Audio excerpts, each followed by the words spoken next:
Today I have a surprise. We're going to be working on securing the bed to Bart, to the truck frame itself, and I have an unveiling, something that we're going to be using in this project. This is a 10,000 pound, or excuse me, a 10-ton hoist. I'm turning this into a dump bed. Why does an Overlander need a dump mechanism? Dump what? You get trash in the house, you just lift it up, dump it out? Well, that'd be great. This unit here, this frame we built, sitting on top of the chassis. If the chassis is moving when you're four-wheeling or going off-road, it's going to want to twist. It's made to rock back and forth and have about 28% from corner to corner on the truck of movement. That's what the specs supposedly claim, which is a significant amount. If you have this thing tied down, secured to that frame, it's not going to allow it to twist. And if it does twist, because there's a lot of weight, it's going to break your frame, break your habitat, whatever you've constructed out of, whether it be composite or steel. So to solve that, it'll just be anchored in the back. This allows this whole bed to tip up. Dump mechanism will be obviously secured in the middle, and up here in the front, it'll allow this to go up and down as the frame twists. It being just hinged in the back, it'll allow the frame to ride up and down. Now, why is that important for us? Well, what it does, it gives us more real estate. Up on top of the roof of this truck, there's a lot of space just wasted. And many of you are probably saying, he still doesn't need a dump bed. But let me tell you why I do. In order to access anything under the hood here, the whole cab tilts. Dipstick, everything is under here. To access anything on the motor, you have to tilt the cab. So it's something you do quite regularly. In order to do that, tip the cab, you'd have to lift the habitat up. So that's why we have a dump bed. What'll make it really neat is we can access everything in the whole chassis. If something breaks down, which it never will, right?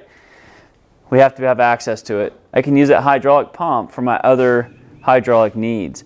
One of which is going to be my lift gate system in the back, and the other will be obviously lifting up this unit itself, and then also changing out from the standard hydraulic system the vehicle came with to be able to lift the cab. So it'll have three functions, and I can use the exact same pump for that. A few new hoses, but it'll be an awesome little system. Can't wait to see it set up. This is a full kit. Comes with a 12-volt electric pump for my hydraulic, controller, some 90s and couplings. Comes with two hoses. Comes with even some battery posts and terminals. Comes with all the parts and pieces you need for a basic setup. These are what mount to the inside of your frame. It's all ready to go. It slides inside here, the receivers. You can adjust this and tighten them down. This model is a PH520. Now, one thing I really like is this little sticker right here. Built and tested, engineered in the United States. So that's what I'm working on today. Let's get to it. Oh, it doesn't go low enough. This is the precursor to the bottle jack. There we go.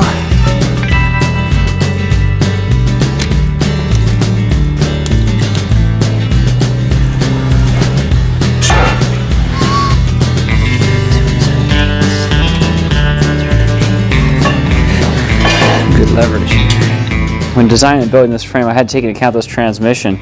Transmission sits up higher than the rest of the frame on the truck, so I had to build out a spot where the floor is not going to be elevated, but it's going to have less insulation under here to accommodate for the added height, especially on those brackets right there.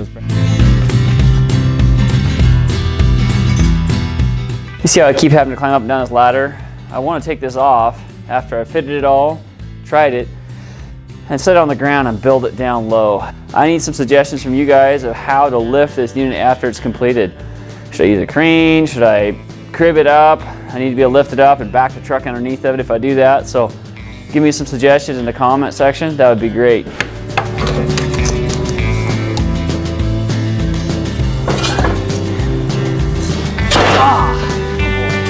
A lot easier with two people.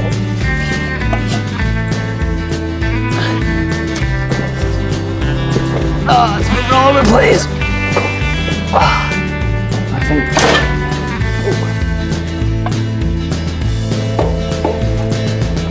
There we go. One. Oh, you took my block, Charlie. What are you thinking? Is that my block? Give it back. Come on, bring it to me. Can you give it to me? Come on. Come on. Taking my blocks. Grind that weld off. Cut my block. perfect.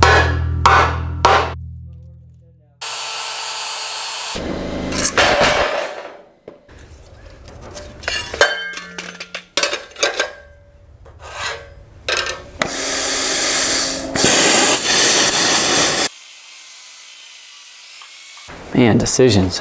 Should be flush, should be out like that. More welding purchase. All right, made a mistake, gotta recut these pieces. I needed them wider. I wanted to have more welding surface over here. So I need to cut these pieces again. Oh well, I guess I know how to do it. So I'm finding this principle that as soon as I think I'm done with the tool and I wrap it up and put it away, I need it again. So the best thing to do is to leave it in your way, and trip over it, and then you'll never need it. Jack this up. Oh, look at that. It's perfect. I want to make sure these things are welded on here nice and square so that we don't get a twist when we lift it up. Oh, it's beautiful.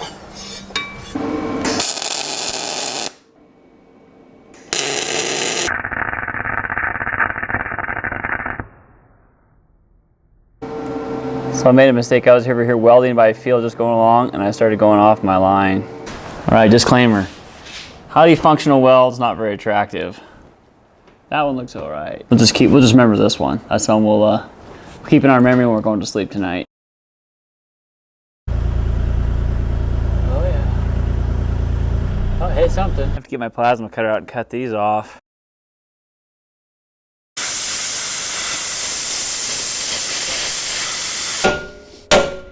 Or not.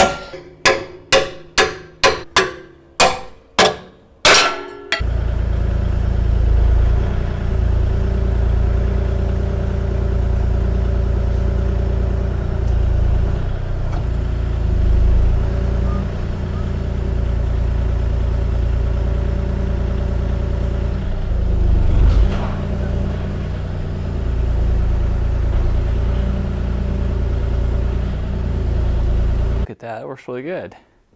I don't think I'm going to get underneath this thing until I get it propped up though. All right, so what I have to do is have to move this transmission cooler forward because that's where the actual scissor dump mechanism goes, right about there. The size of these lines coming down here compared to my hand, those are massive. I'm going to be cutting this muffler off and reconfiguring it so it shoots straight down the ground.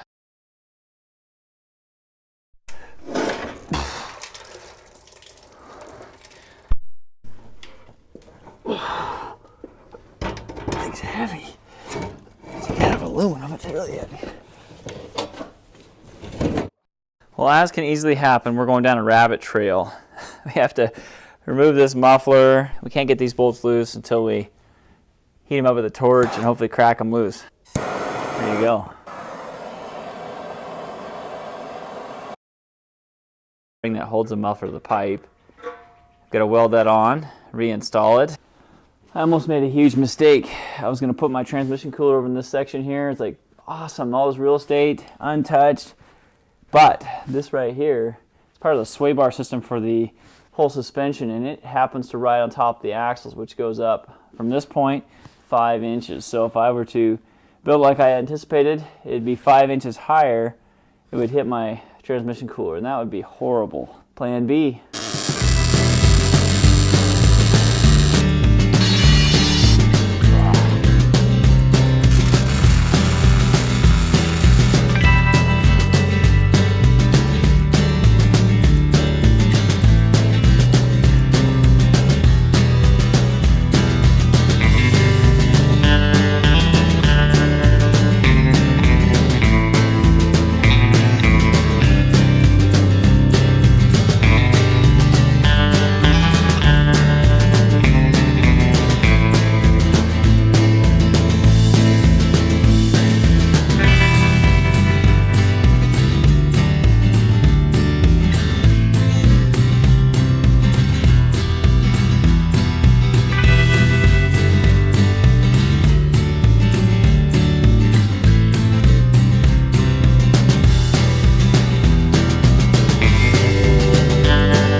Has some nice U-bolts that are going to hook on the bottom of this cross member here. And we put some rubber stops here to keep vibration out, as this thing is actually meant to be free floating in the front so that it doesn't twist when the frame twists. So these rubber stops down here will kind of give it some cushion too from bouncing and just being real hard on that radiator. I'm ready to see if this thing will fit in here without damaging it.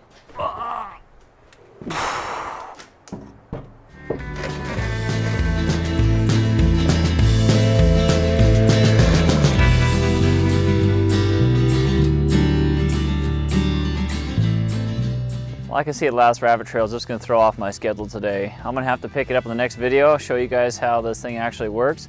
The dump mechanism, I should have it all in and work in the next video. Alright, thanks for watching. Please subscribe if you haven't, and have yourself a great day.